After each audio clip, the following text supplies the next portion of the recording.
Welcome to all. आप सभी लोगों का स्वागत है एन के मित्तल लॉ क्लासेस के ऑफिशियल यूट्यूब चैनल पे।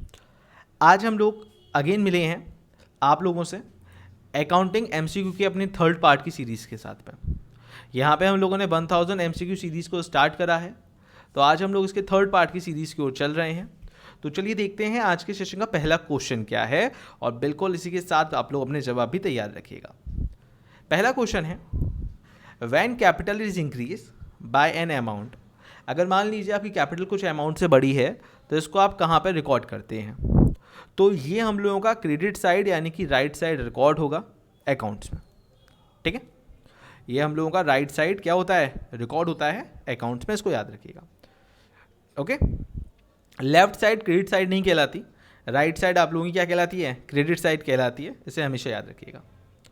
चलिए, विच वन और both aspect of the transaction are recorded in the wrong class or categories of account, it is called।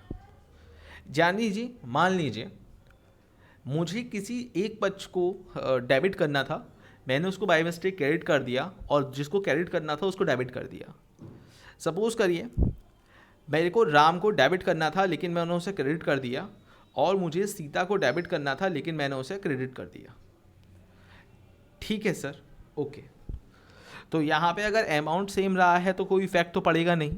हाँ सर, लेकिन यहाँ पे प्रिंसिपल का एक इफेक्ट पड़ जाएगा, एरर ऑफ प्रिंसिपल, यानी कि आपने प्रिंसिपल का रूल जो अकाउंटिंग टर्म होनी चाहिए उसको ब्रेक कर दिया है, तो यहाँ पे एरर ऑफ प्रिंसिपल कहलाता है। अ डिक्रीज इन वैल्यू और fix asset due to age, wear and tear is known as. समय के साथ किसी चीज़ में जो कमी आती है उसको क्या बोलते हैं, उसको डेप्रिसिएशन बोलते हैं। लेकिन समय के साथ ध्यान रखिए, लैंड, गोल्ड, इन पे कमी नहीं आती है, इनमें और वृद्धि होती है। तो फाइनल राइट आंसर क्या होगा, डेप्रिसिएशन। जैसे आज आपने मान लीजिए कार खरीदी है, तो 4 से 5 साल बाद वो कार उतने रुपए की नहीं होगी, वो कम हो जाएगी, क्योंकि आपने उसको कहीं ना कहीं यूज़ कर लिया है, इस कारण से। BR क्या होता है, यानी कि बिल्स रिसीवेबल, कौन से टाइप की एसेट्स होती हैं? ये करंट एसेट्स होती हैं। करंट एसेट्स वो एसेट्स होती हैं जो जल्दी कैश में कन्वर्ट हो सकती हैं। जैसे अगर मैं अपनी बिल्डिंग बेचना चाहूँ तो उसमें लंबा समय लगेगा, ठीक है ना, ऐसा नहीं, मतलब एक प्रॉपर वे में। लेकिन करंट एसेट्स वो एसेट्स होती हैं जो हैंड टू हैंड जल्दी से जल्दी आपकी कैश में कन्वर्ट हो सकती हैं। तो इसका राइट आंसर क्या है, वो एक करंट एसेट्स का पार्ट है। कैश अकाउंट क्या है? ठीक है, आपका कैश हो, परचेज हो, सेल्स हो, स्टॉक हो, मशीनरी हो, फर्नीचर हो, ये सभी आपके रियल अकाउंट का भाग होते हैं। Which of the following item of balance sheet are useful in evaluation of the company liquidity. किसी भी चीज़ की बैलेंस शीट में 2 चीज़ें होती हैं सर, क्या? इससे प्रीवियस सेशन में भी हमने ये बात समझी थी, एसेट्स की वैल्यू लाइबिलिटी प्लस, अगर मैं बात करता हूँ तो कैपिटल के इक्वल होती है, इस बात को हमेशा याद रखिएगा। तो यहाँ पे सही आंसर क्या होगा, ऑप्शन नंबर बी। नेक्स्ट पे बढ़ते हैं। The expense that have fallen due for the payment but not paid. अगर इसके बारे में मैंने वीडियो भी बनाया है, वो भी आपको डिस्क्रिप्शन बॉक्स में मिल जाएगा।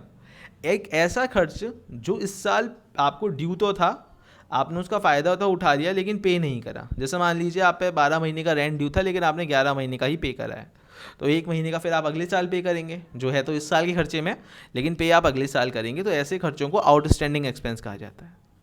आउटस्टैंडिंग एक्सपेंस जो यूज़ तो किए जा चुके हैं लेकिन जिनकी आपने पेमेंट नहीं करी है, तो ऐसे खर्चे आप लोगों के आउटस्टैंडिंग एक्सपेंस कहलाएंगे।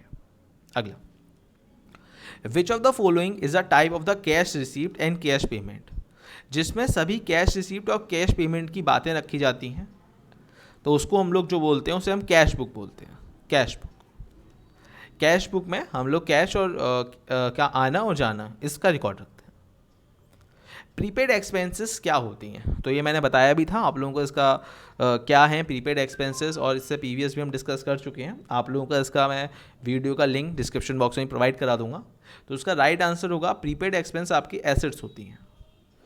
मान लीजिए अगर आपने किसी को एडवांस में पेमेंट पहले ही कर दिया है, जो अभी इस साल आप पे ड्यू नहीं था लेकिन आपने दे दिया। मान लीजिए आपको 12 महीने का रेंट देना था लेकिन आपने 14 महीने का दे दिया, ठीक है, तो 2 महीने का रेंट अब आपको आगे नहीं देना है।